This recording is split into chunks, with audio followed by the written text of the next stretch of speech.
participa son los representantes. Decíamos, Pablo, también que yo voy a hablar. Bueno, quiero darles la bienvenida a nombre de la Cámara Regional del Comercio de Valparaíso. Mi nombre es Verónica Aliaga y quiero darles la bienvenida, por supuesto, a este webinar que hoy hemos organizado para hablar de la situación económica del país y donde nos estará acompañando el destacado economista y actual presidente de la Comisión Nacional de Productividad, Rafael Berguán, a quien le damos las gracias por acompañarnos el día de hoy.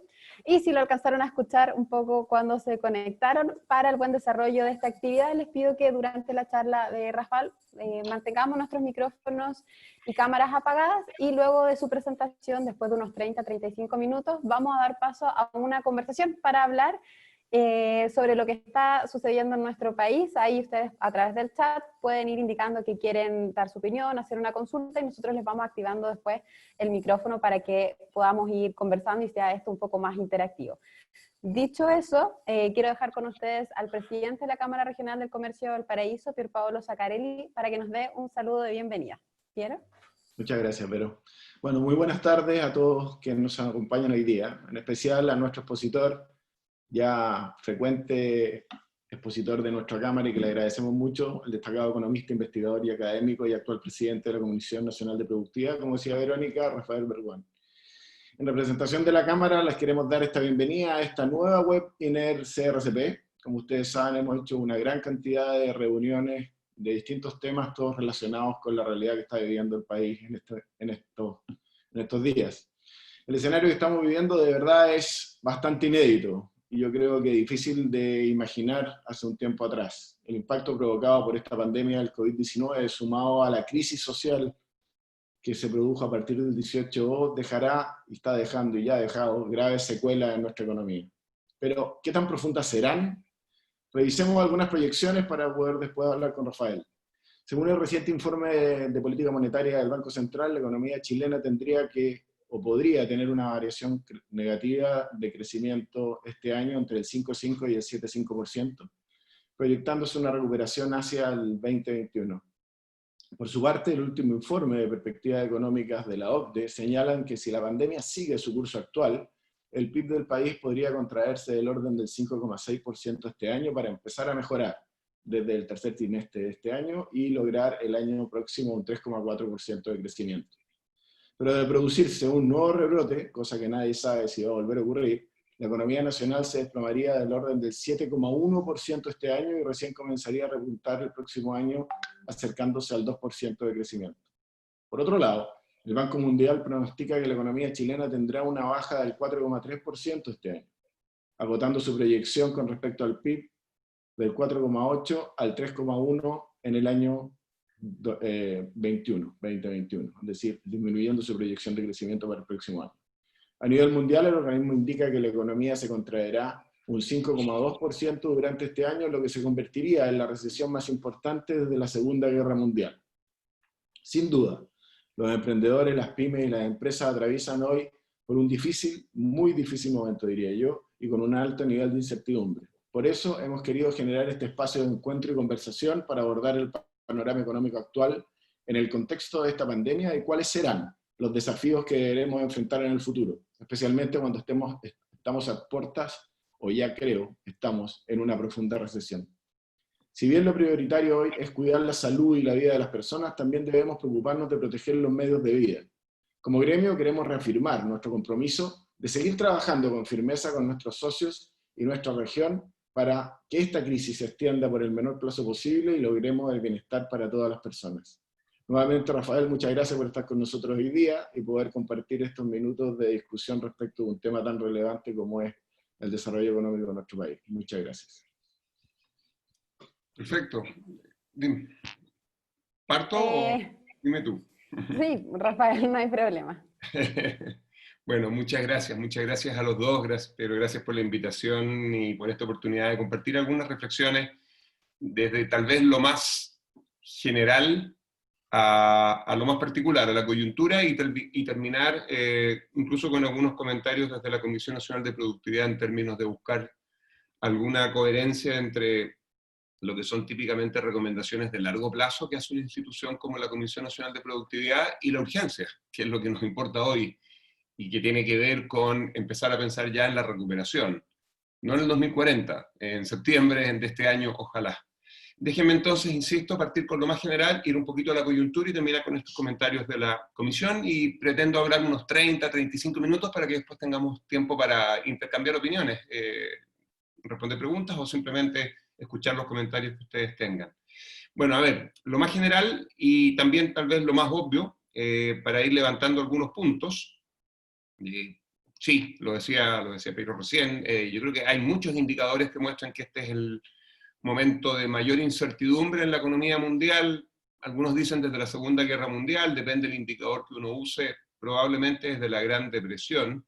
La semana pasada, un titular, la editorial principal del New York Times, era básicamente, el título era "Nadie sabe qué ocurrirá". Ese era el título. Digo el New York Times porque es un diario responsable, relevante, y era su editorial, no era una columna de opinión de algún columnista. Y de hecho, el presidente del Banco Central, Mario Marcel, que hace solo unos días entregó su informe de política monetaria de junio, el segundo del año, explicó y dijo el rango, como lo decías tú, Pedro, el rango que esperamos de crecimiento para este año entre una caída de 5,5 y una caída de 7,5, es decir, 2 puntos porcentuales, 200 puntos base, es casi 4 veces del tamaño que tiene típicamente el rango que entregamos cuando estamos en junio de cada año para ese año. O sea, lo que estamos diciendo, en lenguaje estadístico, es que el intervalo de confianza se ha ampliado brutalmente. Esas son todas señales de un mundo mucho más incierto, un mundo en el que es más difícil adelantarse a lo que puede ocurrir, no solo en el larguísimo plazo, incluso en lo inmediato. Pero a pesar de lo anterior, yo quiero poner foco en esta primera parte en ciertos acuerdos globales y después los acuerdos locales, aunque algunos de estos sean bastante obvios. Entonces, en términos globales, a pesar de esta incertidumbre, hay acuerdo, y voy a plantearlo en términos de urgencia, desde lo más importante o lo más urgente, si ustedes quieren, a lo que sigue siendo extremadamente relevante, pero queda relegado un poquito más abajo. Bueno, lo primero, y yo creo que todos los países a esta altura se han puesto de acuerdo, es que lo primero es, en términos de estrategia, evitar el colapso del sistema de salud. En eso es lo primero que trabajan todos, ¿no? En segundo lugar, mantener los ingresos de las personas, para que puedan seguir financiando sus gastos básicos. Entre otras cosas, para que no se vean obligados a salir a la calle y puedan ayudar a cumplir con el primer objetivo, que es el de evitar que el sistema de salud colapse. Esto es medio obvio, pero hace algunos meses atrás en Chile se generaba alguna discusión en términos de qué rol debía o no tener el Estado apoyando con ingresos a las familias. Bueno, hoy a mí me parece que no hay lectura que uno pueda encontrar en el mundo que no plantee que una vez que empiezas a resolver el tema sanitario, de inmediato el segundo objetivo es que las personas tengan un nivel de ingreso tal que les permita al menos cumplir con sus necesidades más básicas. Tercer acuerdo a nivel global, esto independiente del país en el que estemos, sobre todo dentro de la OCDE, siguiendo de más a menos urgente, financiar a las empresas. Eso es algo que genera incluso más conflicto que lo anterior, en la discusión típica. Y aquí quiero ser bien explícito, financiar a las empresas sin apellido, empresas pequeñas, parece más obvio, pero pongo entre comillas esto, o entre paréntesis, potencialmente, porque obviamente que esto hay que verlo caso a caso, también las empresas grandes, impidiendo, ¿no es cierto?, que aquellas que son solventes quiebren por problemas de liquidez. Y luego, dificultan la recuperación. Si se pierden muchos puestos de trabajo, si quiebran muchas empresas, ¿para qué decir cuando son grandes por la interrelación que tienen con el resto de la economía, no solo por la cantidad de gente que trabaja en ellas? Existía antiguamente el mito de que básicamente la gente trabajaba en empresas pequeñas, 80% se decía, 70% del empleo. Es más o menos mitad y mitad. Las pymes son absolutamente fundamentales para el empleo, pero explican la mitad, la otra mitad están las empresas grandes.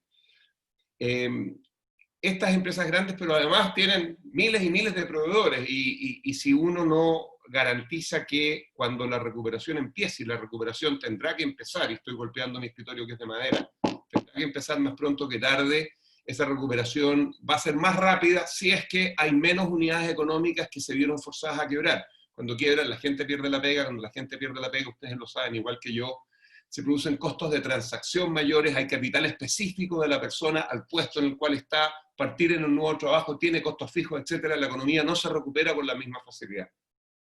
Eso en tercer lugar. Cuarto lugar, datos, acuerdo mundial, testear. Lamentablemente aquí testear mucho. Las columnas ya en febrero, antes de que en Chile incluso tuviésemos el primer caso, hablaban de la importancia de saber quiénes están contaminados, quiénes portan el virus, y por lo tanto quiénes tienen el peligro de contagiar al resto, y buscar maneras de identificar a esas personas para poder hacer confinamientos inteligentes. Chile ha tenido serias dificultades para hacer eso, pero siendo justos, también las ha tenido Estados Unidos, también las ha tenido Francia, también las ha tenido Asia. Este no es un problema cultural, no es un problema ni siquiera de desarrollo o no desarrollo. Es un problema del mundo en general, y creo yo que pone sobre la mesa la fragilidad del Estado.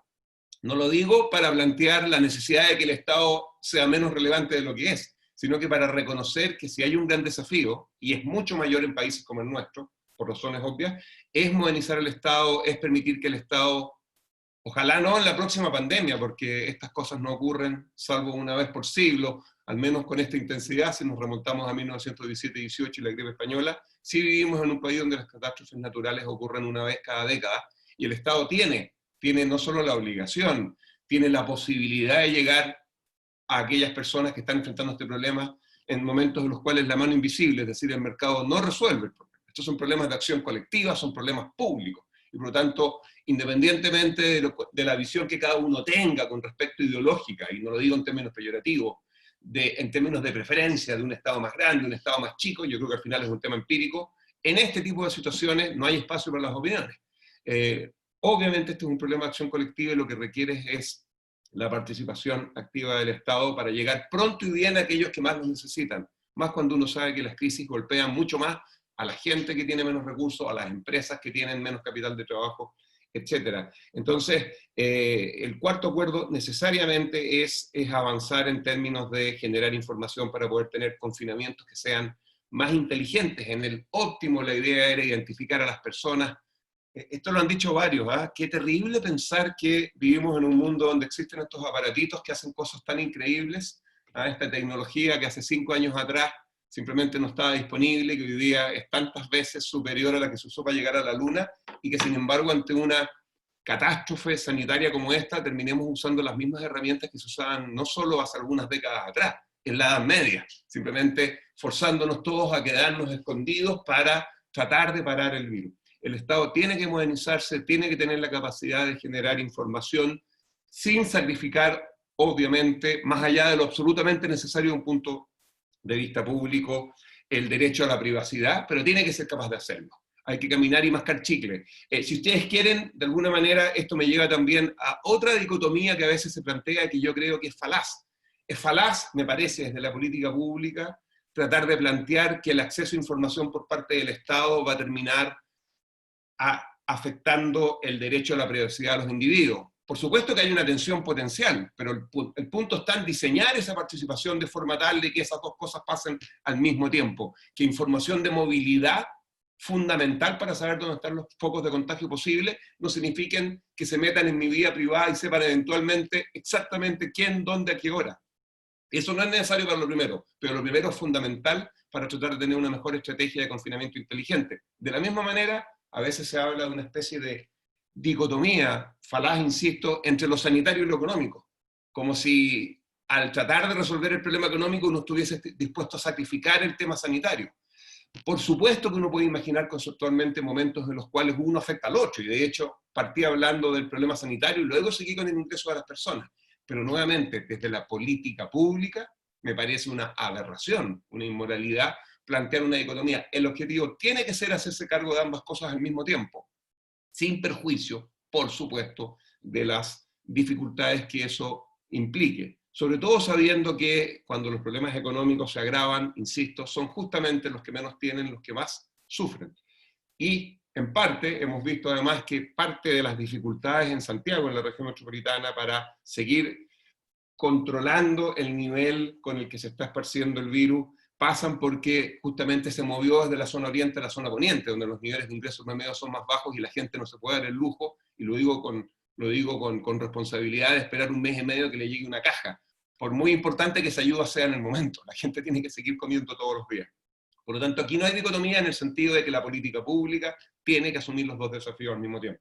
Yo diría que ese es el acuerdo global. Creo yo que lo que acabo de decir, es algo que en Francia, en Japón, en Estados Unidos, en Argentina y en Chile, más o menos el mundo de la política pública comparte. Ahora, en Chile, segunda parte de esta primera aproximación más general, también hay acuerdos, obviamente están los anteriores, pero yo creo que hay algunos aspectos adicionales que son relevantes en el contexto de la discusión que se ha dado en Chile.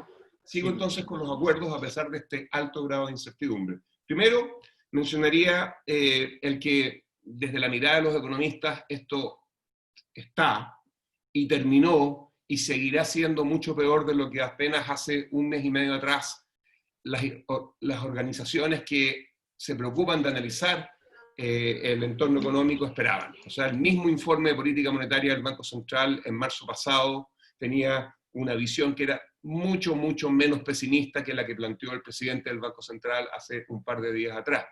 Y estamos hablando del organismo encargado de resguardar la salud de la economía más relevante del país por la cantidad de recursos que tiene, por la experiencia que tiene y porque es independiente y no está sometido, ¿no es cierto?, al ciclo político, etc. Entonces, esto es mucho, mucho peor. Tú diste algunos datos, Piero, y yo quiero recordar otros más, que lo que nadie imaginó, y creo yo que cuando uno empieza a mirar los indicadores agregados, se encuentra con que esto ya ciertamente no solo es peor, es el peor de la década, porque la crisis subprime fue una en la que caímos 1%, no es el peor de las últimas 2 décadas, porque la crisis asiática caímos 1%, y está en muchas dimensiones siendo peor que lo que tuvimos a comienzos de los 80, cuando la economía cayó en torno al 11% el primer año y después 1 y tanto el segundo.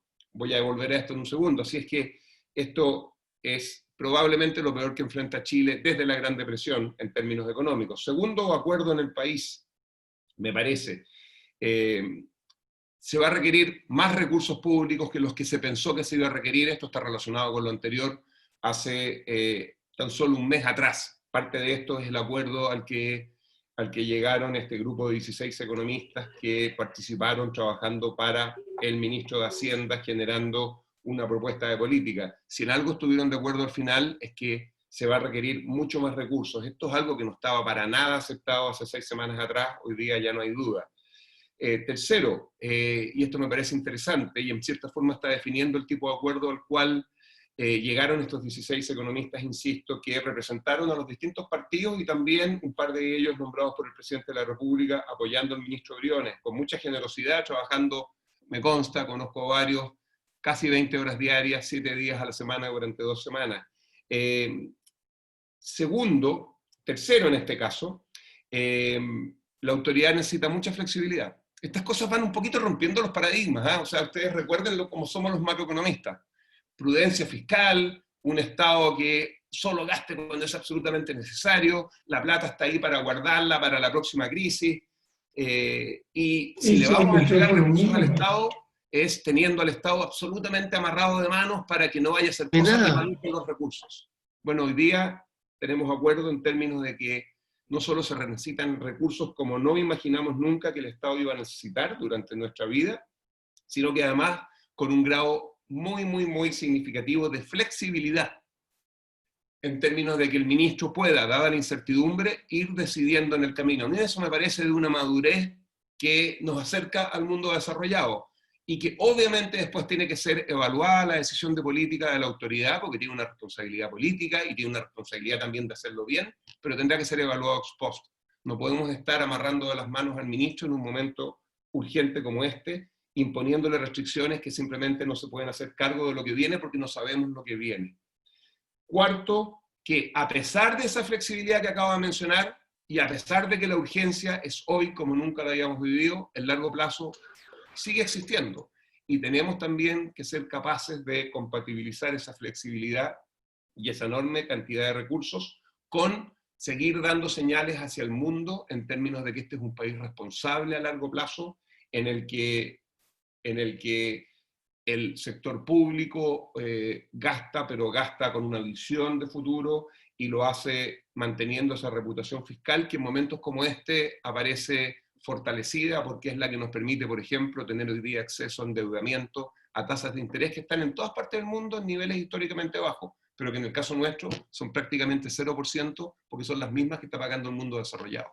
Es verdad que nuestros vecinos en la región, los que se han portado bien en el último tiempo, como Perú y Colombia, por ejemplo, tienen también acceso a tasas de interés mucho más bajas que las históricas, pero no son tan bajas como las que está consiguiendo Chile. Y eso básicamente en castellano significa que el país, a través de endeudamiento, tiene la posibilidad de asumir desafíos y responsabilidades mayores que los que habría tenido si esto no fuera así. Por lo tanto, sí, esto es peor de lo que imaginábamos, mucho peor, se requiere enorme cantidad de recursos, el ministro necesita flexibilidad, pero si bien la urgencia es hoy, también es cierto que en paralelo, así como tenemos que trabajar lo sanitario y lo económico en paralelo, así como tenemos que resguardar la privacidad y tener información en paralelo, también es cierto que tenemos que hacernos cargo de la urgencia, pero sin olvidarnos de que el largo plazo va a volver, va a llegar algún día, y ese largo plazo, cuando sea el presente, tiene que seguir uno siendo uno en el cual el país tiene una reputación fiscal que le permita seguir imaginándose como un país desarrollado, ojalá más pronto que tarde. En ese contexto, entonces, fue que se llegó a este acuerdo, en el que estos economistas básicamente aportaron con los elementos que yo decía recién, los menciono muy rápido. Dinero para las familias, que fue la primera parte y fue lo que el Colmet, a través de los primeros 6 economistas, Pepo Gregorio, Rodrigo Valdés, la Claudia Sangüesa, la Andrea Repeto, la Claudia Martínez, lo que creo que nombré a Rodrigo Valdés, lo que ellos plantearon, y Sebastián Edwards es el sexto que se me iba, menos mal, porque se enoja Sebastián Edwards si no lo menciona. Así es que se me queda Sebastián Edwards en el puntillo. Esos 6 economistas hicieron una propuesta interesante hace algunas semanas atrás, convocados por el Colegio Médico. Miren qué bonito, porque eso no solo habla de una visión desde lo sanitario y de lo económico, eso también ratifica que no hay una dicotomía entre las dos cosas. Desde el mundo de la salud tienen la idea de pedirle al mundo económico que colabore para poder pensar una estrategia común. Es la única manera de salir adelante en esto. Y en esa primera propuesta, que después se complementa con lo que hace el grupo completo de 16 economistas, están justamente los elementos anteriores. Hacerse cargo de esto, que yo creo que no es una crisis social, una crisis económica, una crisis sanitaria, es una crisis humanitaria al final del día, porque engloba todo lo anterior, con recursos para las personas. Luego, ese era el informe del Colmet inicial, recursos para las empresas, eso pasa con el segundo grupo que apoya al ministro de Hacienda, recursos cuantiosos para las empresas, incentivos al empleo, incentivos a la inversión pública, que es algo que los organismos internacionales siempre sugieren cuando uno enfrenta situaciones complicadas como esta. La inversión pública tiene que ser contracíclica. La gracia de la inversión pública es que tú no gastas en cualquier cosa, gastas en proyectos que ya tenías pensado, pero los adelantas. Ese es el espíritu. Y cuando mejoras la infraestructura a través de inversión pública, bueno, mejoras, por ejemplo, la productividad de largo plazo. Y finalmente, insisto, ese acuerdo de los 16 economistas con un compromiso institucional con la responsabilidad fiscal. ¿Cómo lo hicieron? A través de plantear un presupuesto que es paralelo al presupuesto tradicional. Es de tal magnitud y tal complejidad esto, y como requiere flexibilidad el ministro, pero eso no conversa con un presupuesto tradicional, lo que se hizo fue que se separaron las dos cosas. Mantenemos el riel del presupuesto, que tiene ciertas obligaciones y compromisos, porque muchas cosas tienen que seguir funcionando, pero tenemos un presupuesto 2.0 paralelo, que tiene estas otras características y que se extingue una vez que la emergencia y el problema, ojalá más pronto que tarde, es superado. Con todo, en esta primera parte, para hacer un par de comentarios de coyuntura y dejar tiempo para la conversación, en términos de vaso medio vacío, quiero después decir el vaso medio lleno para terminar con la parte más optimista. Vaso medio vacío, todos lo saben, Chile ha enfrentado dos shocks que son relevantes de un punto de vista económico. El segundo, que es el de la pandemia, es mucho más, pero no nos olvidemos del 18 de octubre. Estos son shocks que lo que hacen es que introducen incertidumbre, y lamentablemente, incluso si superamos la pandemia pronto, algo que, bueno, todos sugieren no va a ser así, pero incluso si lo hiciéramos, no sabemos si tenemos superado el otro desafío, que es el que había partido, al menos en la mesa, si bien estas son cosas que por supuesto tienen una historia larga, y que hemos llamado estallido social el 18 de octubre. De lo que estoy preocupado yo como presidente de la Comisión Nacional de Productividad es de la productividad a largo plazo, y la productividad a largo plazo, junto con, por supuesto, el desafío urgente actual, requiere, entre otras cosas, inversión de largo plazo, que es típicamente la más productiva. Pero no hay inversión de largo plazo si tú no eres capaz de ver un poco más allá del mes que viene. Y cuando tienes un escenario de la incertidumbre de como resultado de la pandemia sobre todo, pero también como resultado de lo que pasó el 18 de octubre y de ahí en adelante, es muy difícil imaginar que van a llegar inversiones a largo plazo. Y la que se ve castigada es la productividad, que es la que permite, insisto, cerrar la brecha con el mundo desarrollado. Así que esa es la gran preocupación que hay hoy día en términos de vaso medio vacío, si ustedes quieren. De hecho, es tal el nivel de incertidumbre que hay hoy, que incluso el Banco Central dice que si las cuarentenas dejaran de ser relevantes durante los próximos meses, algo que no está para nada asegurado, las decisiones que ya se han postergado de inversión y consumo durable hacen pensar que no vamos a volver a los niveles de ingresos de mediados del 2019, es decir, antes del 18 de octubre, hasta mediados del 2022. O sea, ese es el nivel de estancamiento que se está generando como resultado de, entre otras cosas, una paralización absoluta de la inversión, decisión de largo plazo, y el consumo durable, decisión de largo plazo, empresas y personas. Ahora, vaso medio lleno. Vaso medio lleno en el mismo contexto anterior.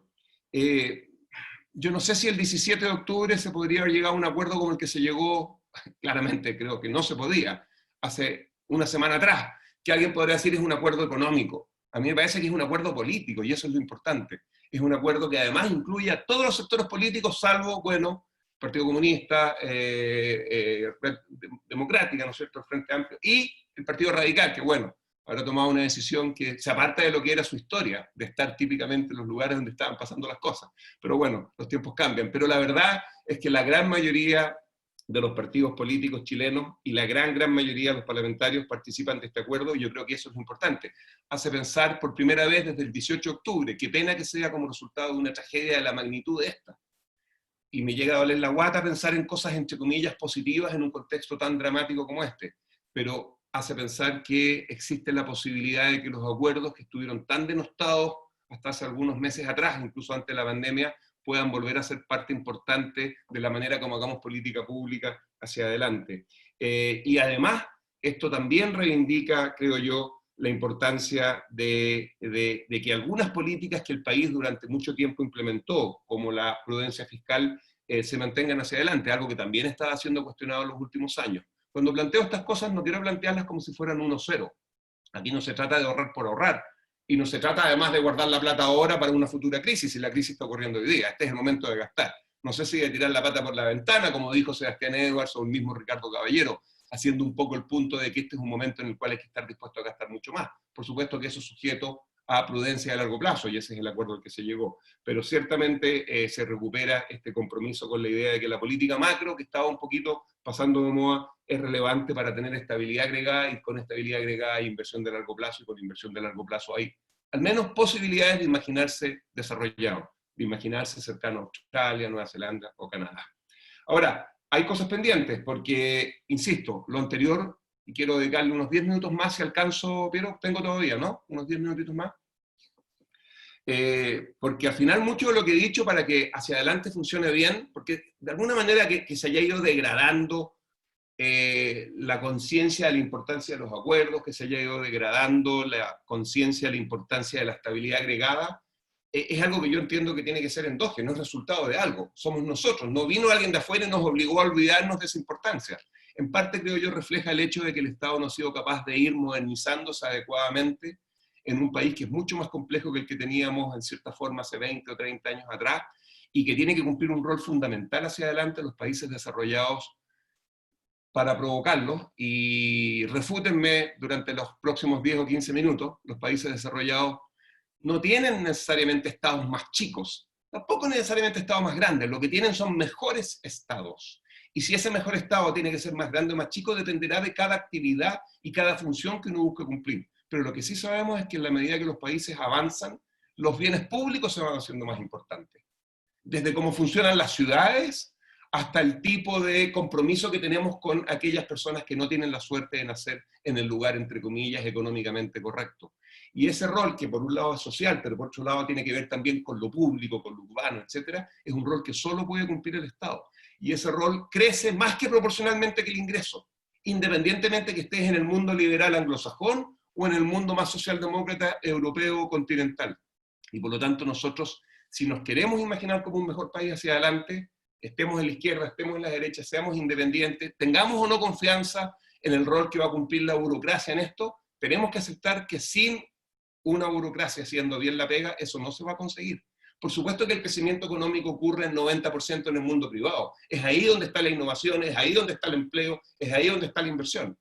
Pero la cantidad de objetivos públicos que el sector privado no puede asumir, que son absolutamente necesarios para que el país pueda desarrollarse, es gigantesca y crece más que el producto en el tiempo. Y por lo tanto, si no modernizamos el Estado, ese es el gran desafío, no tenemos ninguna posibilidad de, estoy provocando, salir de la trampa de ingresos medios, como dicen a veces en algunos lugares.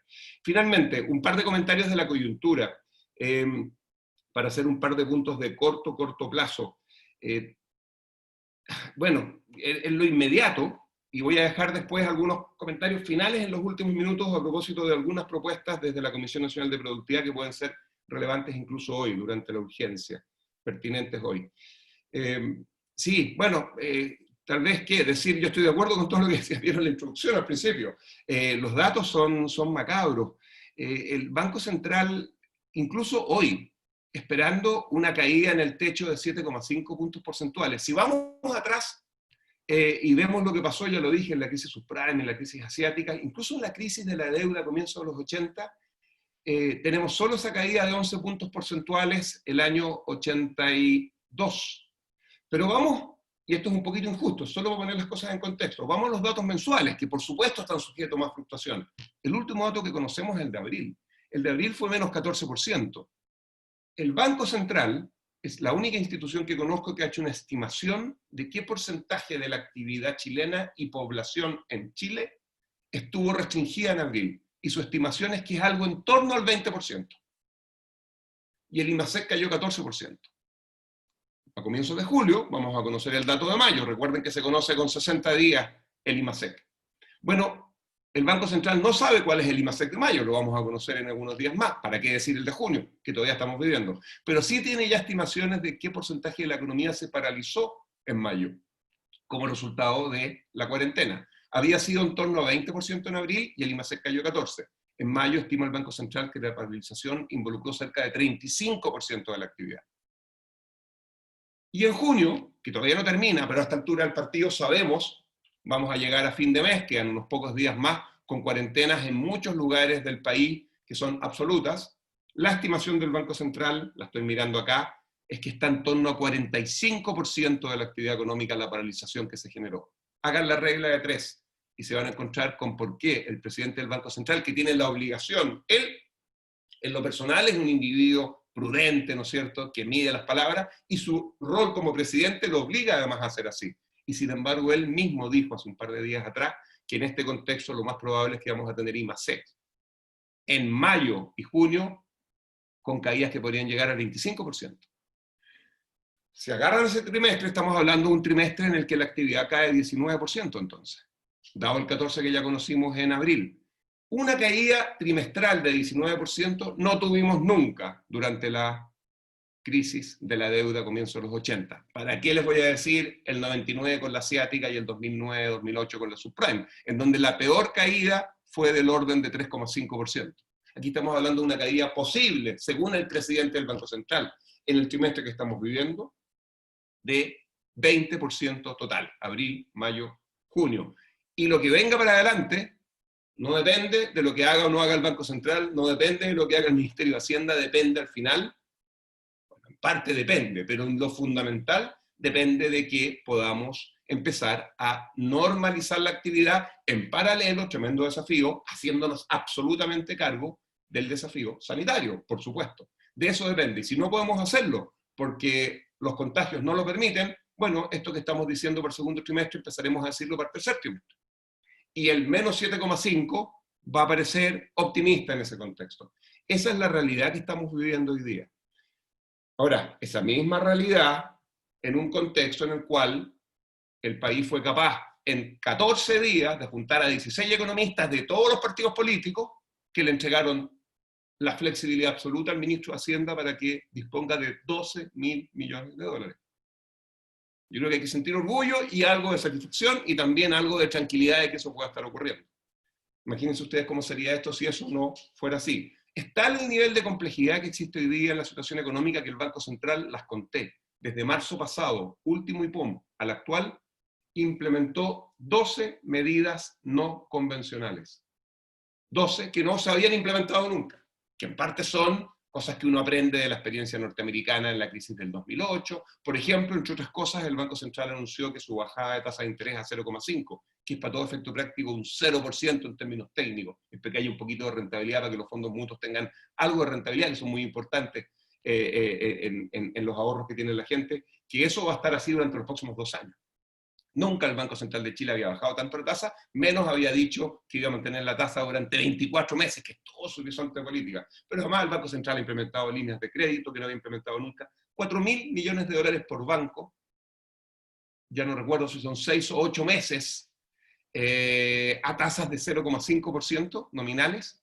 Bueno, es algo que no había ocurrido. Así es que 12 medidas que el Banco Central ha implementado que han permitido de alguna manera enfrentar esto como nunca lo habíamos hecho. Por eso el presidente del Banco Central, y toda su prudencia y toda su responsabilidad a la institución que lidera, a pesar del escenario catastrófico que yo estoy mencionando ahora, al mismo tiempo dice, si el tema sanitario, si el confinamiento, si las cuarentenas pueden empezar a relajarse, porque somos capaces de hacerlo sin sacrificar vidas humanas, lo que vamos a tener es un 2021 creciendo bastante fuerte, sobre el 5%, y eventualmente un 2022 también creciendo esa tasa. Pero el gran problema, entonces tenemos todo para rebotar en forma de V, pero lamentablemente que sea una V o sea una U con una base grande, depende del tema sanitario en cierta forma. Y eso es algo que, bueno, nadie puede responder hoy, lamentablemente. Esa es la realidad en la que estamos. Bien, son las 16:40.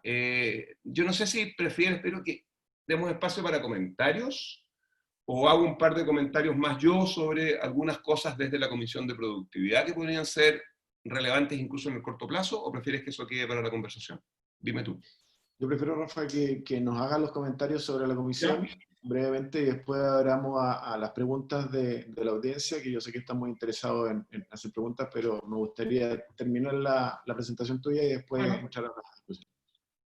Bueno, a ver, entonces déjame plantear lo siguiente. Bueno, primero, como para cerrar la cosa, me estoy contradiciendo, digamos, para cerrar con un mensaje positivo. O sea, yo estaba tremendamente preocupado en noviembre y diciembre pasado, mirando lo que estaba ocurriendo en Chile, desde la perspectiva de la economía.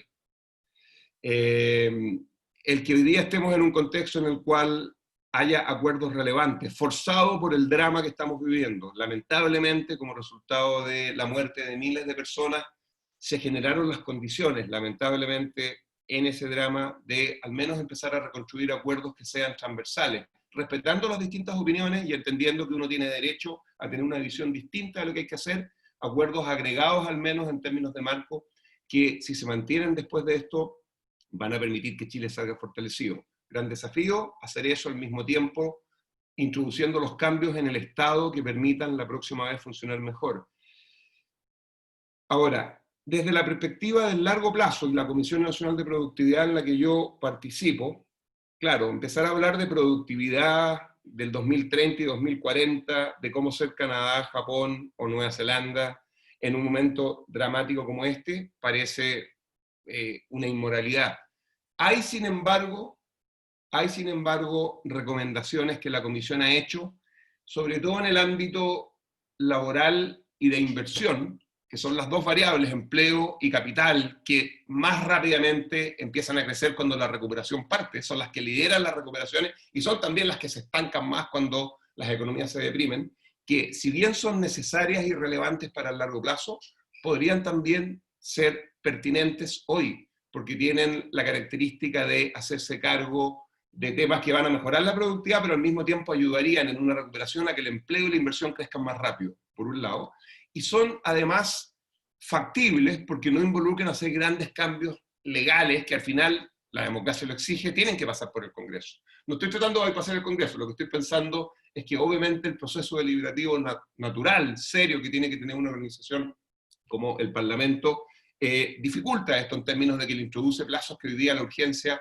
reciente. Entonces hay modificaciones que se pueden hacer que o no requieren cambio de ley, y cuando requieren el cambio de ley es en el contexto de leyes que están en el Congreso hace harto rato, y tiene uno, por lo tanto, el derecho a exigirle al Parlamento que termine de sancionar estas cosas. Y menciono, por ejemplo, las que están relacionadas con el tema de inversión. Hicimos un informe el año pasado sobre trámites y barreras a la inversión que estaba enfocado en proyectos de gran magnitud, pero que tiene aplicación también a proyectos medianos.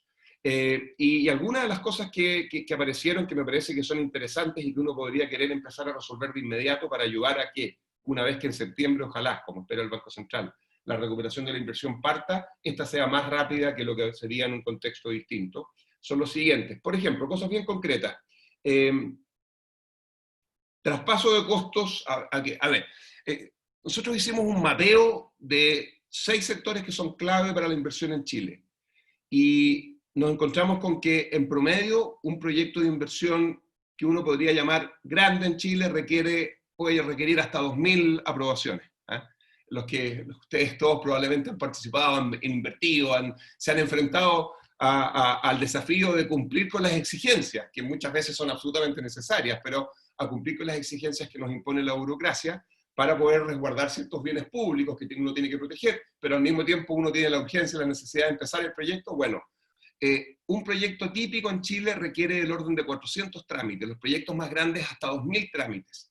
Bueno, de esos 400 trámites, cerca del 60% de ellos no tienen un plazo perentorio para que la autoridad, la burocracia, ratifique que se están cumpliendo. Por lo tanto, podrían pasar meses y meses y meses en que uno está esperando que le vengan a aprobar algo para empezar a funcionar, y simplemente no hay ningún plazo que le exija a la autoridad hacerlo con diligencia. Ahí se aplica un plazo que es el plazo que se toma por default, que es de 6 meses, pero que en la mayoría de los casos incluso ni siquiera se cumple.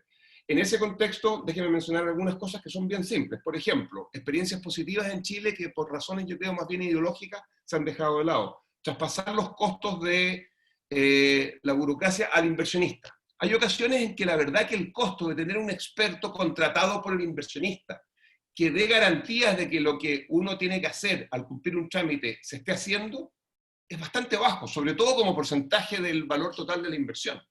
Pero la verdad es que eso en la mayoría de los casos no está permitido. Son muy pocas las ocasiones en las cuales uno puede contratar a alguien que cumpla el rol de supervisar que uno está cumpliendo con un determinado trámite para luego ir e informar al sector público que esto se hizo, tratando de apurar el proceso. Hay experiencias donde sí funciona, pero en la mayoría de los casos simplemente no es que no funcione, simplemente está prohibido.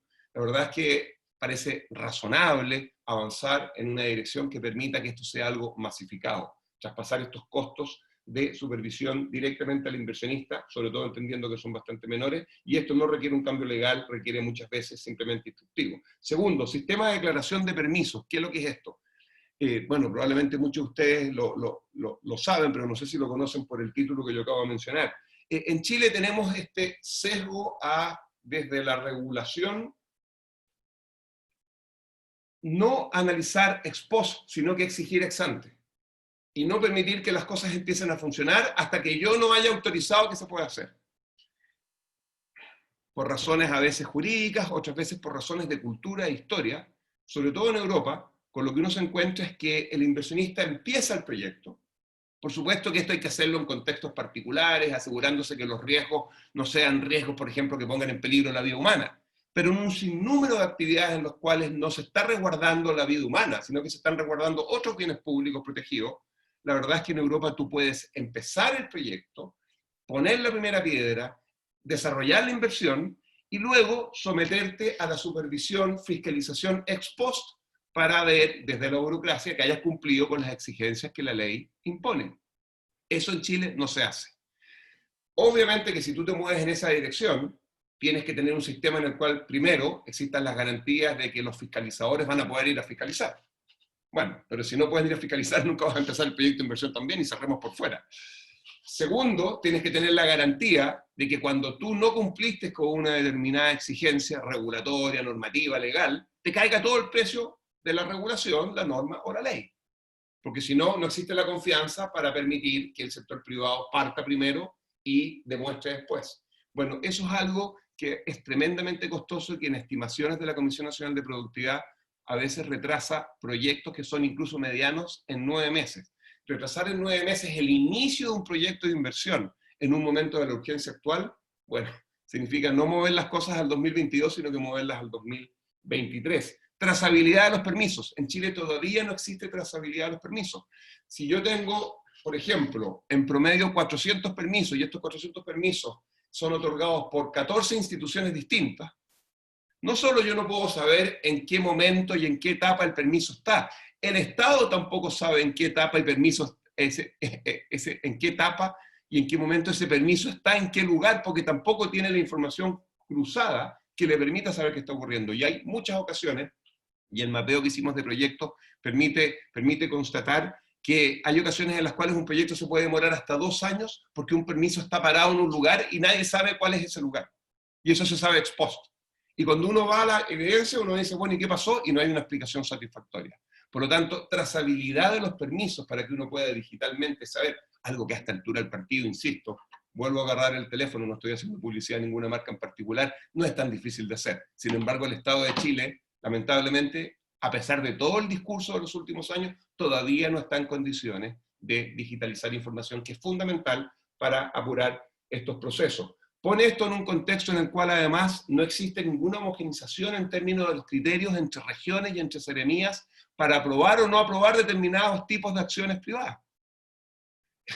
Entonces, no solo no sabemos quién tiene parado el permiso, no solo no sabemos cuánto tiempo va a tardar la aprobación, muchas veces tampoco sabemos cuáles son los criterios para que ese permiso se apruebe, aunque parezca un absurdo. Esto es surrealista y no requiere un cambio legal, simplemente requiere que la pega se haga bastante bien. Ese es un ejemplo, es un ejemplo, yo los invito a que vean, tenemos informes que hemos hecho sobre participación laboral femenina, sobre teletrabajo, que es un tema que necesariamente ahora está en el acuerdo del ministro de Hacienda, pero el Estado de Chile no tiene una ley de teletrabajo, lo que significa no solo que no tienen los recursos para, es que no tienen la potestad para, porque aunque los recursos están, no tienen permitido, tienen la obligación de funcionar in situ, presencialmente, etc. Insisto, o sea, si este momento no pone en evidencia la necesidad de avanzar hacia un camino que permita que el Estado funcione mejor, no sé cuándo. Voy a cerrar con una crítica que es propositiva. Quizás, al final del día, quizás, si lo que ha hecho esta pandemia es poner con más claridad en evidencia, es la fragilidad del Estado. Insisto, no lo digo como una manera de castigar al Estado, sino que como una manera de constatar la absoluta e imperiosa necesidad de que tengamos un sector público que funcione mejor, para que nuevamente aquellos que más necesitan reciban el apoyo del Estado cuando, por ejemplo, tengamos una nueva catástrofe natural, lamentablemente en algún momento durante la próxima década, y para que en momentos menos dramáticos, pero igual de importantes en lo económico, empresas que están tratando de desarrollar proyectos, hacer innovaciones y hacer las cosas mejor, no tengan que sufrir el costo de esperar 400 trámites sin saber el tiempo que esto tomará, ni quién los tiene, ni con qué criterios van a ser aprobados en el futuro, antes de siquiera empezar a poder funcionar. Hay mucho que avanzar, esta es una gran oportunidad, llegamos ya a un acuerdo que no teníamos el 17 de octubre, ninguna capacidad de generar, yo espero que además generemos ahora un acuerdo para que exista la urgencia que permita hacer cambios en el Estado, que durante la última década muchas veces han estado en los titulares, pero en la práctica han no sido posibles de implementarse. Paro acá, Piero, para dejar tiempo para que podamos conversar. Y gracias. Perfecto, muchas gracias a ti, Rafael. Verónica, no sé si vas a administrar tú las preguntas. Sí, Piero, como lo prefieras, quiero hacer una invitación ahora para dar un poco a la conversación. Si quieren activar sus cámaras para que nos veamos los rostros, no hay problema. Y para hacer las preguntas también, si quieren activar sus micrófonos, hacer las preguntas, levantar la mano.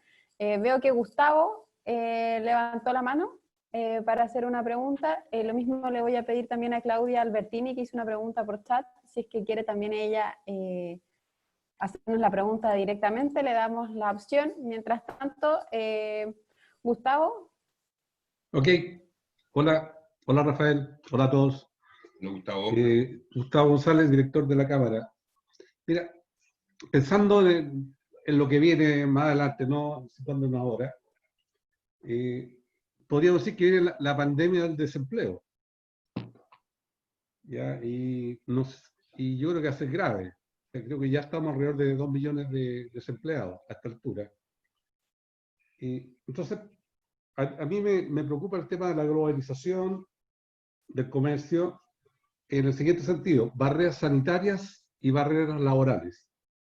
Yo creo que ahí hay un tema que viene fuertemente y dice relación con, obviamente, proteger la vida, y como sabemos cómo actúan todos, y van a exigir no solamente medidas en ese ámbito en el país propio, sino que también a los que proveen con productos externos, ¿no? Entonces ahí yo creo que hay un tema que viene fuerte y muy complejo. Hay un segundo tema que también viene fuerte y que lo hemos vivido ahora, que es el autoabastecimiento. O sea, claramente la pandemia también nos ha demostrado lo frágiles que somos en cuanto a depender de ciertos elementos claves para el cuidado de la vida de otros. Y eso se ha visto aquí también. Por lo tanto, ahí hay un elemento también significativo. Y el tercer elemento tiene que ver con justamente también el cuidar la vida, que va a llevar a tener mayores exigencias en los sitios laborales. Y eso en contraposición con la automatización, en donde vemos que la tecnología cada día es más barata. Por lo tanto, ahí tenemos un elemento que dice relación, ¿sabe qué? Me voy a automatizar porque obviamente las exigencias que debo cumplir para tener personal son mayores que la automatización.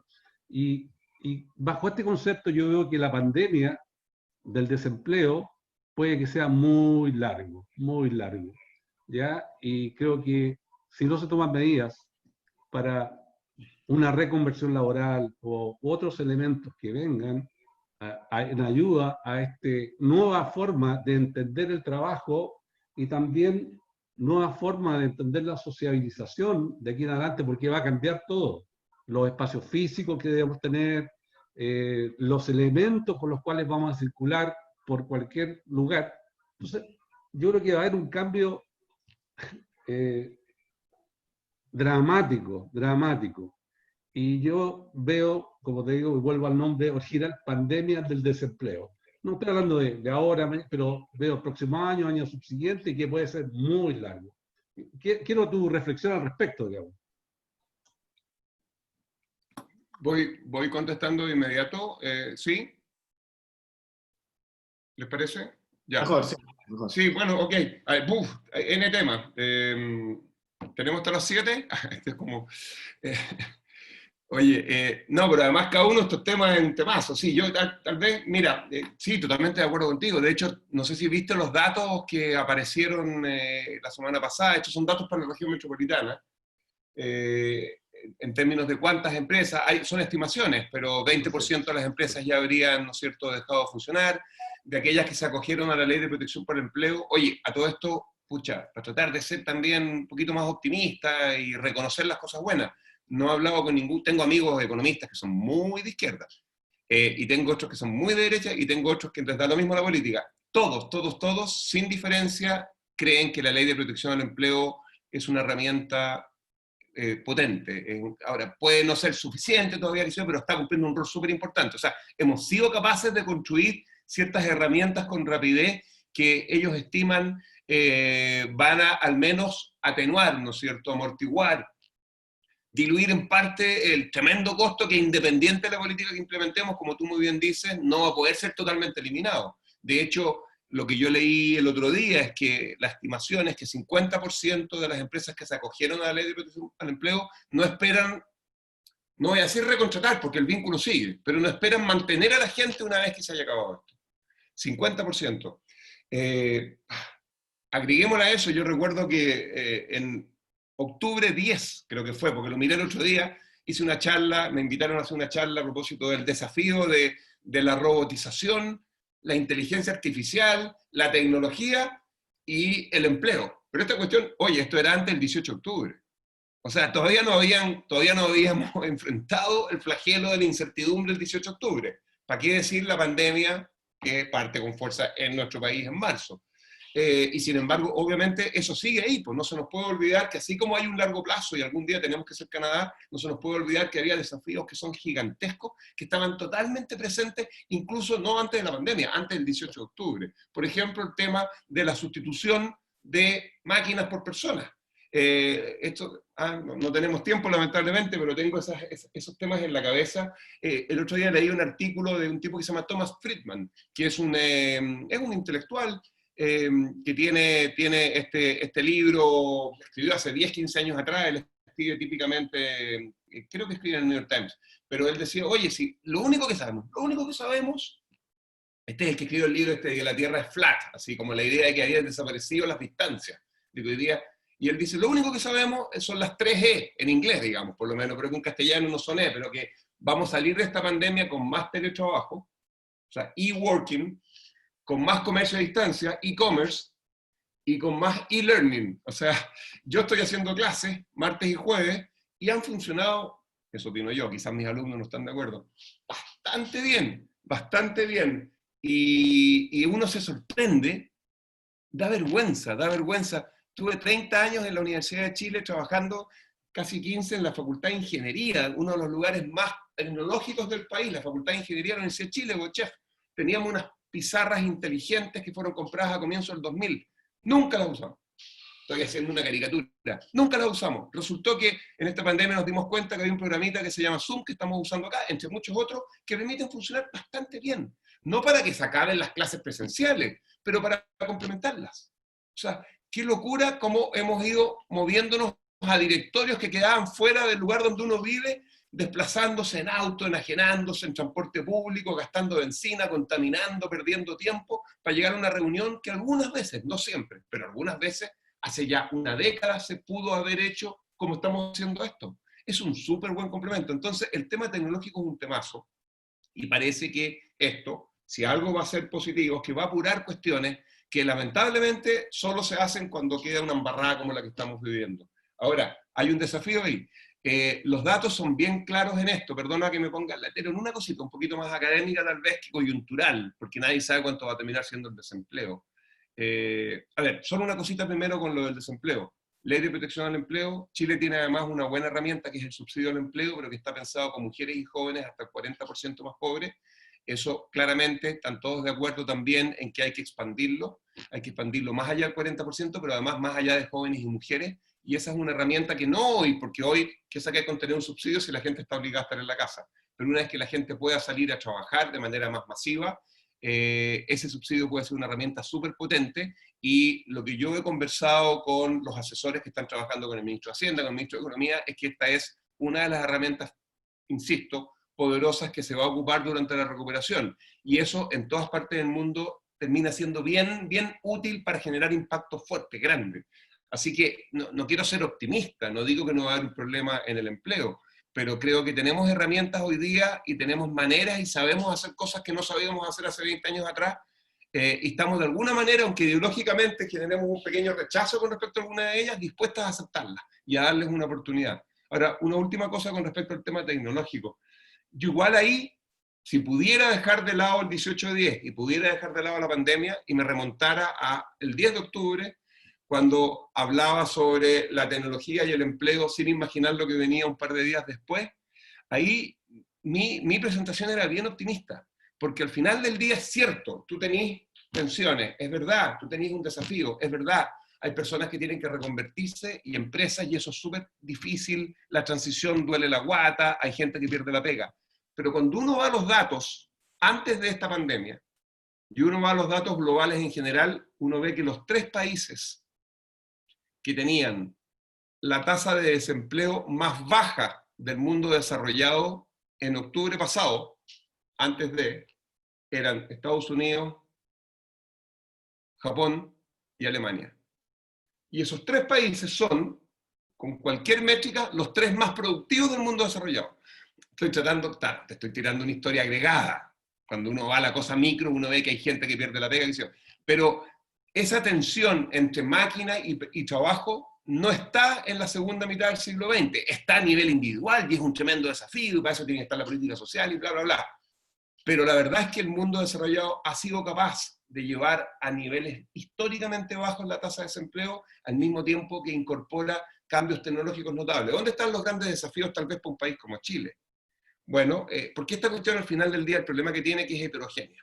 Si yo tengo una pega como la que tengo yo, que hago clases, que puedo de alguna manera hacerlo a distancia, o si yo soy un programador de software, que puedo trabajar a las 3 de la mañana en mi casa en un computador metido en un sótano, sin hablar con gente, como en las películas gringas, ¿ah? Un tipo nerd que no le gusta conversar con nadie, tiene su computador y a las 4 de la mañana está programando. Ese tipo ni siquiera sabe que hay una pandemia. Pero si yo trabajo, por ejemplo, en el mundo de la construcción, tengo que ir a la obra y tengo que estar al lado de otra persona, el efecto es muy distinto en uno y otro caso. Entonces, por supuesto que el grado de flexibilidad de tu pega y el grado de posibilidad de tener distanciamiento físico facilita que este tipo de situaciones no sean tan complicadas, sean menos costosas, y en esos lugares el cambio hacia trabajo a distancia, que si no se va a exacerbar más que en el mundo de la construcción, muy probablemente. Y eso es una verdad, y ahí pueden haber muchas personas que tengan problemas, y siempre ha sido así, y bueno, ya que se hace cargo de la política pública. Si algo va a despertar, yo creo, esta situación, es la necesidad y el convencimiento de que después de lo mal que lo ha pasado a tanta gente, no podemos obligar a otros a que lo sigan pasando mal por razones de transición de desarrollo económico. O sea, yo espero que en los próximos años seamos un poquito más generosos de la política pública y estemos más dispuestos a tomar decisiones que tal vez tienen un costo fiscal y requieren que contribuyamos más todos desde el mundo privado, pero al mismo tiempo haga que mucha gente lo pase un poquito menos mal de lo que en general lo pasa. Los economistas somos re buenos para ver lo que pasa hoy y lo que va a pasar en el largo plazo cuando seamos desarrollados, y no pescamos mucho las transiciones, pero las transiciones son las que hacen que la gente pierda la pega, termine quebrando, etcétera, y ahí está el drama. Y yo creo que esta situación nos va a obligar a ser un poquito más sensibles ante las transiciones. Pero dicho lo anterior, en términos agregados, yo creo que, y esto es lo último que digo, perdona, pero lo último que digo, en el caso chileno, tal vez si un gran desafío, por ejemplo, es algo que nos debería dar vergüenza, y es que tenemos un sistema nacional de capacitación, el CENSE, que involucra, si recuerdo bien, 600 millones de dólares, porque creo que es la suma de un par de cosas, pero es más o menos 500, 600 millones de dólares. Hubo un informe el año 2011, que fue liderado por un economista que hoy día dirige la Escuela de Gobierno de la Católica, que se llama Osvaldo Larrañaga, se llama el informe Larrañaga, está en la página web en Chile, disponible para cualquiera, que se llama el informe Larrañaga para modernizar el CENSE, eso fue el 2011.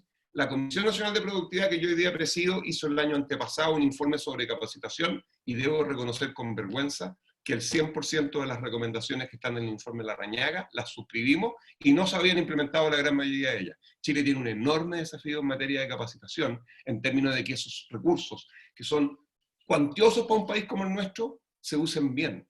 Alfabetización digital, aprovechar este momento para que la gente salga de alguna manera fortalecida en su capacidad de conectarse con las nuevas tecnologías, que no sea un discurso vacío y que estos cursos no sirvan solo para hacer un par de cosas entretenidas a final de año, sino que de verdad ayuden a que el país sea un país más productivo y la gente tenga más capacidad de contribuir al proceso productivo y beneficiarse a sí misma. Si tú me preguntas a mí, el gran desafío en Chile en esta materia, creo yo, al final, es el sistema de capacitación, que viene funcionando mal hace mucho rato. No tengo tiempo y no quiero meterme la pata a los caballos, pero la razón por la cual no se han modernizado es porque hay grupos de interés que bloquean estos cambios, porque no les interesa, porque estos cambios requieren modificar ciertos negocios que hoy día son lucrativos para alguna gente y para algunas empresas, pero que no son buenos para lo público, no son buenos para el país. Y uno tiene que tomar estas decisiones incómodas para que esta cuestión funcione bien. Botar a la basura, estoy exagerando, 600 millones de dólares es no solo un despropósito, es inmoral a esta altura del partido. Más cuando viene el desafío que mencionaba Gustavo, perdón. Gracias. Claudia Albertini tenía una pregunta, no sé si la querés hacer o prefieres que la lea.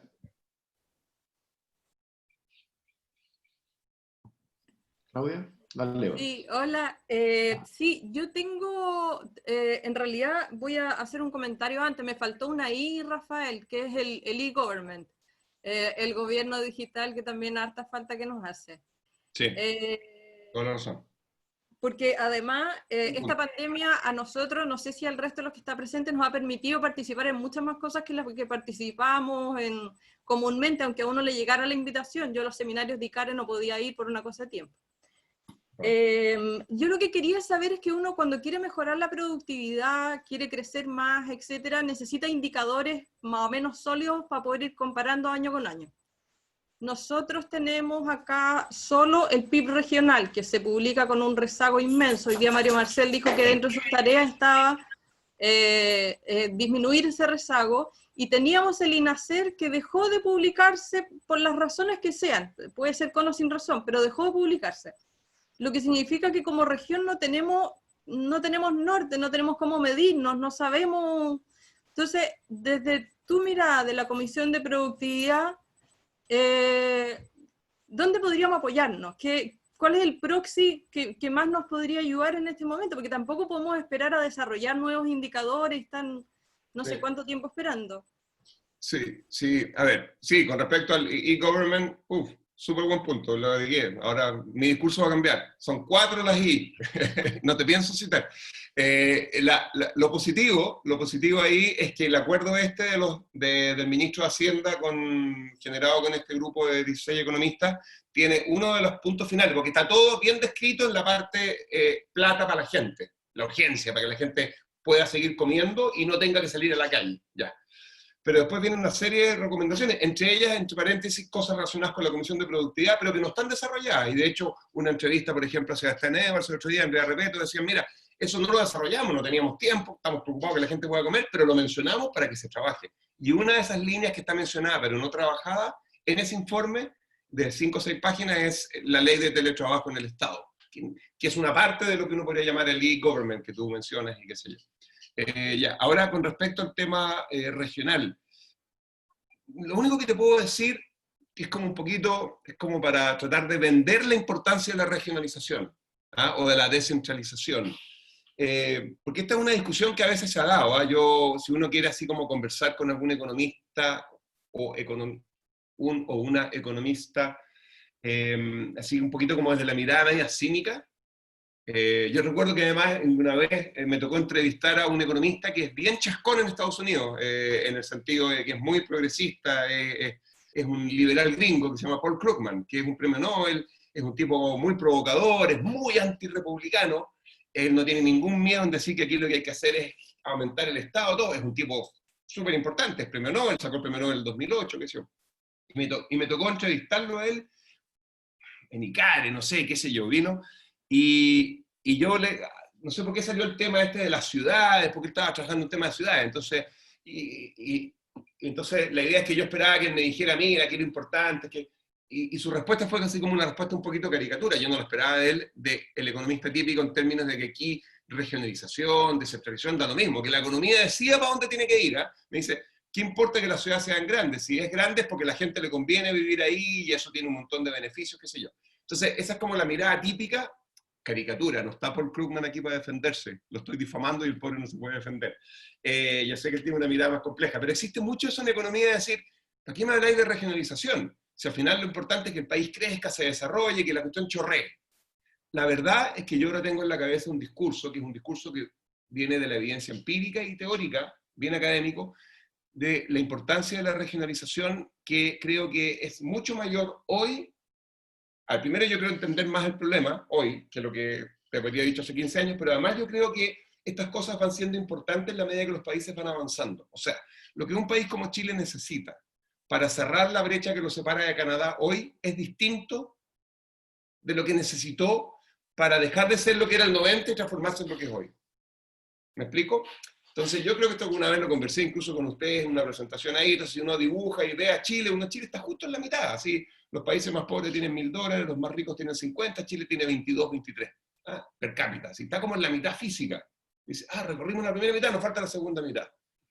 Y bueno, y lo que muestra la evidencia es que tú perfectamente, entonces, caricatura, entonces la mitad ¿cuál fue? La mitad fue un país que en los años 90 generó acuerdos, aprovechó una serie de reformas que se habían hecho incluso en dictadura, que eran positivas y las mantuvo, se validó un acuerdo internacional, vuelve la democracia, llegan las inversiones, bla, bla, bla. El éxito de la concertación, en la práctica, con política, con todos sus problemas, con todos sus déficits, con lo que no le gusta a los cabros jóvenes, ya, ese es otro problema. Un pequeño homenaje a Ricardo Lago, digamos, que le han pegado tanto en el último tiempo.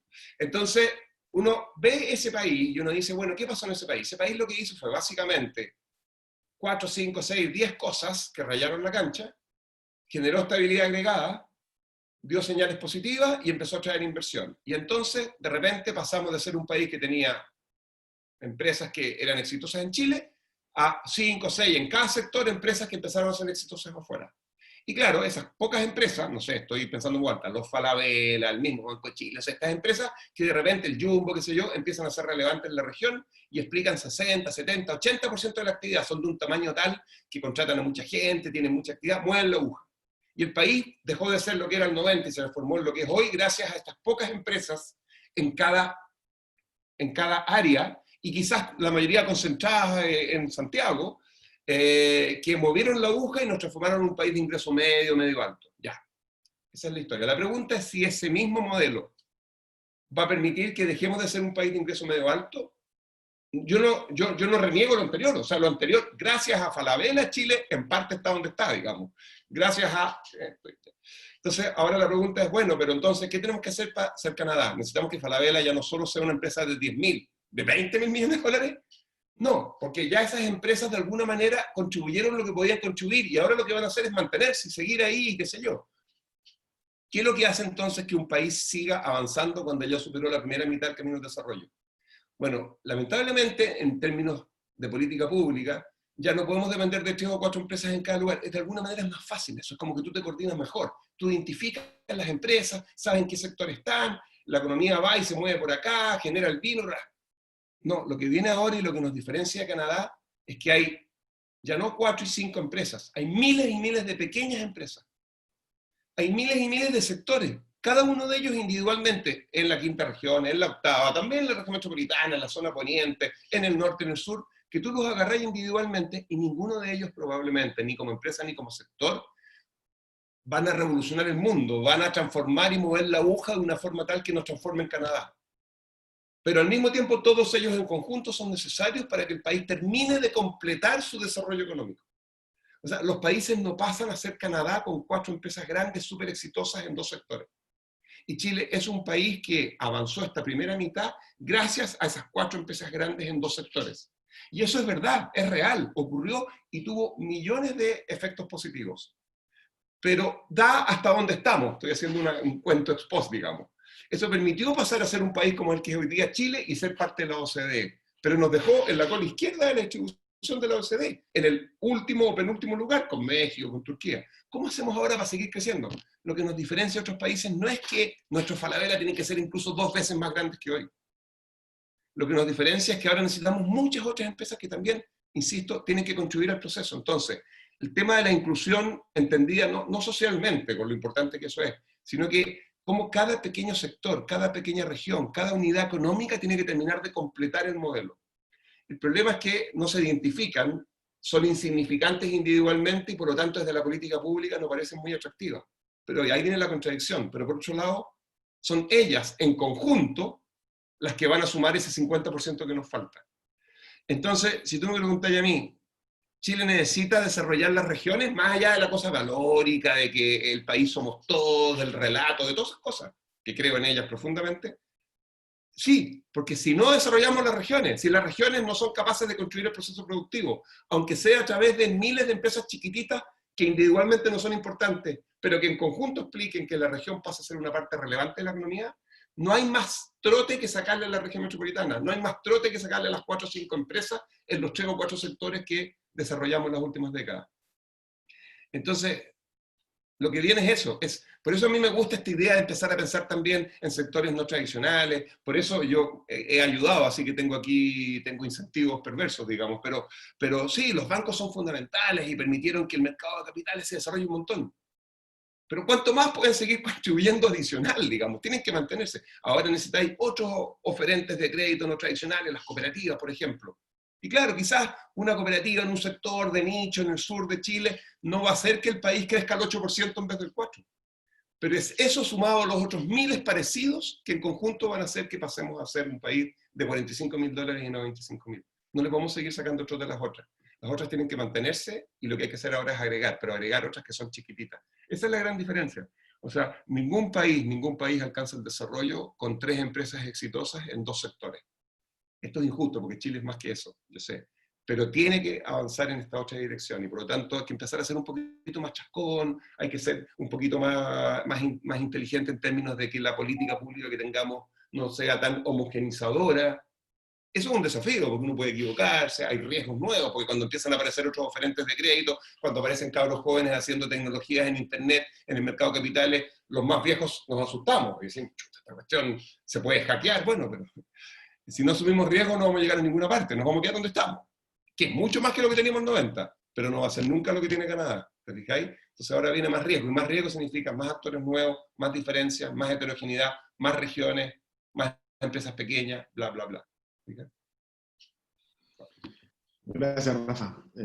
Mira, yo no veo más preguntas en el chat, así que no sé si hay alguien que quiera hacer otra pregunta. Si no, me gustaría comentarte algo respecto de eso mismo. No puedo estar más de acuerdo con que el desarrollo de las pequeñas empresas, especialmente en todas las regiones del país, va a generar el próximo movimiento de cambio de escala, digamos, de donde está Chile, de crecimiento. Pero ahí hay algunos elementos que creo que sí deberían estar dentro de las políticas públicas y quiero saber tu opinión para poder acelerar que esto ocurra. Uno tiene que ver con incentivar la colaboración, que es un tema que me parece que... ¿La innovación dijiste? La colaboración. La colaboración. Que es un tema que lamentablemente nos hemos focalizado en los ciclos anteriores más en el individualismo y en el salir adelante por nosotros mismos que colaborando y tratar de sacar lo mejor de nosotros para que todos salgamos adelante. Ese es un tema que me parece que va a ser de la esencia de los próximos tiempos. Y el otro tiene que ver con la otra palabra que tú escuchaste, que es la innovación y la capacidad de generar emprendimientos innovadores, tecnológicos y que apunten a un triple impacto que sería lo ideal para que también vayamos de la mano con lo social y con lo ambiental, aparte con el crecimiento económico. La realidad que estamos viviendo después de esta pandemia parece hacer sentido a que las empresas adopten un rol distinto en su quehacer que apunte a que estos elementos estén presentes en su estrategia y permitan pasar a este nuevo estatus de crecimiento que tú lo asocias a Canadá o a alguno de los países más desarrollados. Desde el punto de vista de la mirada política económica, ¿qué se puede hacer o cómo uno podría ayudar a que esto se desarrollara? Y hay varias teorías al respecto, como la política industrial y cosas por el estilo, pero me parece que es un tema que, así como la modernización del Estado, que es un asunto que hay que ponerle fuerza, en este otro mundo también creo que el Estado tiene un rol de facilitador y generador de incentivos para que esto ocurra más rápido. Eso es. Sí, pucha, claro, o sea, si pudiera responder esta pregunta bien, no estaría probablemente haciendo esta charla, porque estaría... No, es pasar tu opinión, no quiero... Sería multimillonario y no tendría ningún interés en estar perdiendo el tiempo hablando con gente que no busco receta, busco una opinión. No, pero sí, a ver, claramente hay cosas así que yo tengo en la cabeza en este momento, de conversar con gente que ha estado pensando estos temas por mucho tiempo, y que, por ejemplo, es fácil hacer diagnósticos, es difícil recomendar las políticas. Por ejemplo, José Miguel Benavente, no sé si alguna vez han tenido la posibilidad de conversar con él, es de la quinta región, yo lo invitaría, bueno, siempre es bueno invitarlo a hablar porque debe ser de las personas que más le ha tocado trabajar como académico, pero también en un organismo internacional en temas de innovación. Y él siempre dice, oye, de verdad, él ha mirado los datos y dice, Chile es una anomalía, esto es parte del diagnóstico, en términos de que la colaboración entre empresas, Estado y centros de pensamiento, yo iba a decir universidades, pero no quiero, pueden no ser universidades, pero digamos universidades para que sea fácil. Universidad, empresa y Estado, es un triángulo en una misma mesa con tres patas, donde las cosas tienen que moverse y potenciarse en todas las direcciones. Eso pasa muy poco en Chile. Pasa poco empresa-Estado, pasa poco también Estado-universidades hasta cierto punto, aun cuando en los últimos años esta cosa ha mejorado, se han metido más lucas, y pasa mucho, mucho menos incluso en esa relación entre la pata empresa y la pata universidades. Yo no estoy diciendo que esto es culpa de las empresas, yo he trabajado en universidades toda mi vida, y es re fácil quedarse en el escritorio y decir es que las empresas no valoran lo que hacemos. O sea, todos tienen una responsabilidad de convencer al otro, pero los países donde esta cuestión funciona de manera más integrada son capaces de generar esto. Y no tiene por qué ser eso, ya, esto. Bueno, y no tiene por qué ser la manera tradicional, o sea, Silicon Valley es, ¿no es cierto?, se juntan todos, la colaboración es eso, ¿no? Un poquito el juego de Silicon Valley, yo ustedes saben más que yo estas cosas, pero yo creo que los gremios en general nos han jugado, a propósito de que hay una columna por ahí de la no sé cuánto reclamando contra los gremios, yo creo que los gremios tienen un rol que jugar, ¿eh? O sea, desde la mirada más académica, tú tienes tres tipos de bienes. Uno siempre piensa en bien privado y bien público. El privado, la empresa, mano invisible, bien público, el Estado, qué sé yo. Pero hay un bien en el medio que se llama bien club.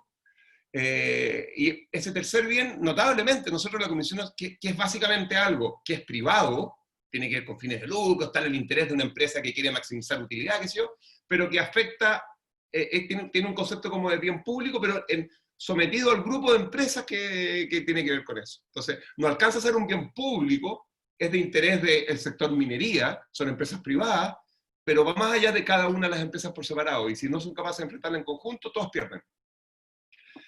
A mí me sorprende, nosotros en la Comisión Nacional de Productividad hicimos un estudio en el sector minero, vimos 12 faenas, estamos hablando que si en el sector minero no hay lucas y no hay conocimiento y no hay experiencia nacional, ¿dónde? Porque en un país como este, nos fuimos a ver, con todo respeto, no era a ver pirquineros, esto era a ver las grandes faenas de las grandes empresas, aquí está BHP, aquí está Codelco, los grandes productores del mundo. Y nos encontramos que en nuestras recomendaciones había varias que tienen que ver con bien club. No es nuestro rol ir a decirle a BHP cómo ganar más plata, no somos McKinsey. Nuestro objetivo, pero si ya miraste los datos, trabajaste un año y medio, recogiste información micro y te encontráis con que hay cosas que son medias obvias que deberían hacer como conjunto, que no las están haciendo, lo menos que podía hacer, dado el interés del país, es contarles, aunque no sean McKinsey.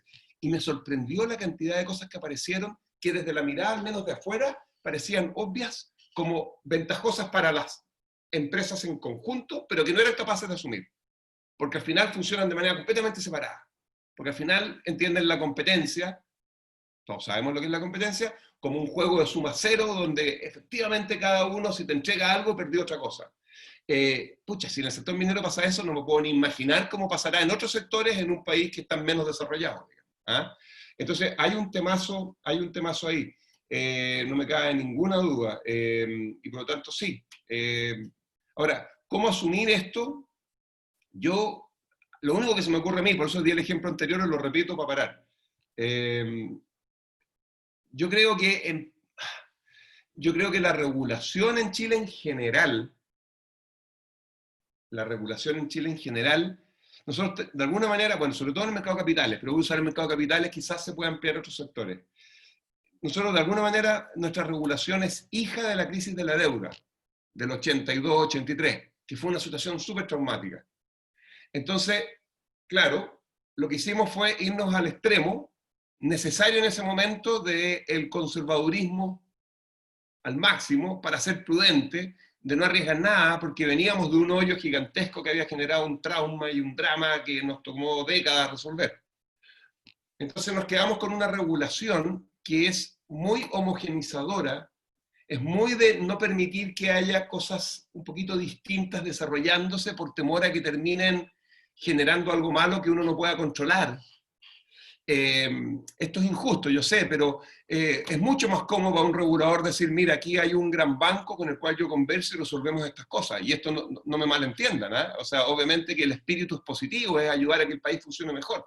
Imagínate negociar con 25 bancos, unos chicos, otros grandes, unos que son más de aquí, otros más de allá, unos que quieren hacer cuestiones distintas. El regulador dice, no, esta cuestión se complica. Yo mejor llamo a dos bancos que son parecidos, ¿no? Ahora, el problema es que cuando tú tienes instituciones privadas que participan en un mercado, que son muy parecidas, lo que tienes es un servicio para un determinado grupo de clientes que es el que necesita eso, que típicamente es un número de clientes que explica una parte importante de la actividad, pero no son todos, porque justamente lo que caracteriza una economía es la complejidad y la heterogeneidad, que es un poco lo que yo decía antes. Entonces tú decís, oye, pero ¿por qué los bancos no están llegando a estos sectores en el sur de Chile? Porque no les conviene nomás, pues no les mueve la aguja, abrirles... Entonces, ¿qué es lo que necesita uno? Uno necesita, no sé, pues en Estados Unidos, con los liberales que son y con los... Ellos tienen bancos de nicho. En Chile no hay bancos de nicho. Yo no digo que esto sea la panacea, pero no hay. ¿Por qué? Porque a ningún chileno se le ha ocurrido, tal vez... Bueno, no, porque resulta que la regulación castiga a los bancos de nicho. Porque resulta que en Chile, si tú querés tener un banco chiquitito o grande, el costo fijo de la regulación es muy parecido, estoy exagerando. Y entonces un banco de nicho necesita concentrarse en una cosita, pero va a tener que cumplir con todo eso allá, no le conviene, tiene que tener escala. Y el nicho no funciona con la escala. Porque si no tiene escala, no puede pagar el costo fijo de la regulación. y la regulación exige esa escala porque es súper prudencial, porque está asustada con la crisis del 82. Yo lo entiendo, pero ya no estamos en el 82, estamos en el 2020. Y en el 2020 uno necesita empezar a resolver las necesidades de ese sector chiquitito, insisto, que puede ser relevante para una comunidad, pero no va a cambiar el PIB completo del país. Pero al que no llegan los oferentes porque no es un caso de negocio, ¿cómo es? No les cambia la última línea. ¿Por qué no hay alguien que vaya y se haga cargo? Porque la regulación no lo permite, la castiga de alguna manera, ¿tuviste? Entonces yo me he empezado a poner un poquito más chascón en esa dimensión, o sea, que me ha tocado conocerlas, he participado con Copeuchi en un montón de proyectos, viendo lo que hacen, y me he ido convenciendo, por ejemplo, que efectivamente las cooperativas son una manera de organizarse. Estoy dando un ejemplo porque lo conozco. Lo que no significa que sea la panacea, está lleno de desafíos y problemas. Que las cooperativas son una manera de organizarse que permite llegar a sectores donde las empresas tradicionales no quieren llegar, satisfaciendo necesidades que quizás no mueven la aguja, pero son relevantes en ese lugar. Y si eso se pudiera replicar de distintas maneras en distintos lugares, ¿qué pasa con las cooperativas? Las cooperativas, por ejemplo, en Chile no pueden desarrollarse al máximo, las de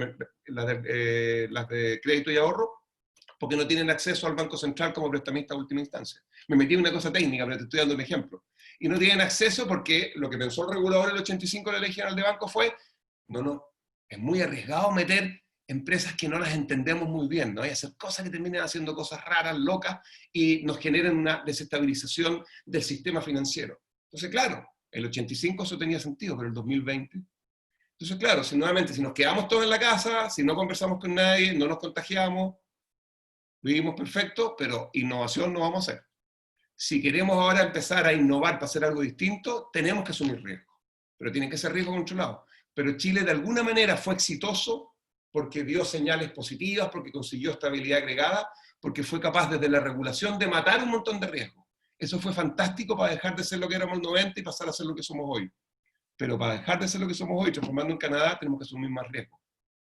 Bien asumido, alguna vez nos vamos a equivocar, alguna vez vamos a perder plata, lo importante no es no equivocarse, es resolverlo rápido, bla, bla, bla. Entonces, las cosas que tú mencionás yo creo que requieren un enfoque, no lo quiero decir cultural, pero yo creo que está lleno de barreras legales que dificultan que este trabajo un poquito más chascón ocurra. Bueno. Eso era lo que estábamos, yo por lo menos quería escuchar de tú. Yo sigo insistiendo en que el Estado, si no se actualiza rápido, nos va a seguir manteniendo un lastre en el desarrollo de este país muy fuerte. Al final lo que quería es que el Estado, va a terminar, sea capaz de hacerse cargo de la micro también. Sí. Y que no todo sea la macro. O sea, esto lo digo siempre y después me retan. No puede, este no es el momento. Y chapeau para Ignacio Briones, lo conozco bien, me cae bien y lo encuentro fantástico. Pero no podemos ser gobernados por el ministro de Hacienda. O sea, necesitamos que los ministerios sectoriales estén empoderados, tengan el conocimiento, la gente, el capital humano, los recursos para poder contribuir y no ser simplemente un apéndice del Ministerio de Hacienda, en la práctica. Y que impacte la legislación para que esta legislación sea un bien facilitador y no un escollo difícil de saltar. Bueno, se agradece mucho, Rafael. Yo no sé si alguien tiene alguna otra pregunta, pero ya estamos terminando. Sí, yo tengo entendido que Rafael tiene un compromiso a esta hora, sí, ahora así que me había pedido que no nos pasáramos de las 5:30. Dicho eso, quiero comentarles que nosotros estuvimos grabando esta charla, así que si llegaron tarde, si la quieren volver a ver o lo que quieran, va a estar disponible en el sitio web de la Cámara, que es www.crcp.cl. Ahí hay una página especial que es Ciclo Webinars CRCP. Te hacen clic ahí y van a poder ver de nuevo esta charla. A nombre de la Cámara Regional del Comercio de Valparaíso, Rafael, quiero darte las gracias por el tiempo de acompañarnos hoy y abordar estos temas tan interesantes. Y nada, también agradecer a todos quienes se sumaron hoy día a este webinar. Nosotros seguimos realizando esta charla abordando distintos temas. Así que la invitación está abierta para que nos acompañe martes y jueves en estas charlas que estamos realizando en la Cámara. Ok. Chao, Rafael. Gracias por la invitación. Que estén bien. Suerte. Gracias. Chao. Chao, muchas gracias. Gracias. Muy amable, te pasaste. Chao. Chao.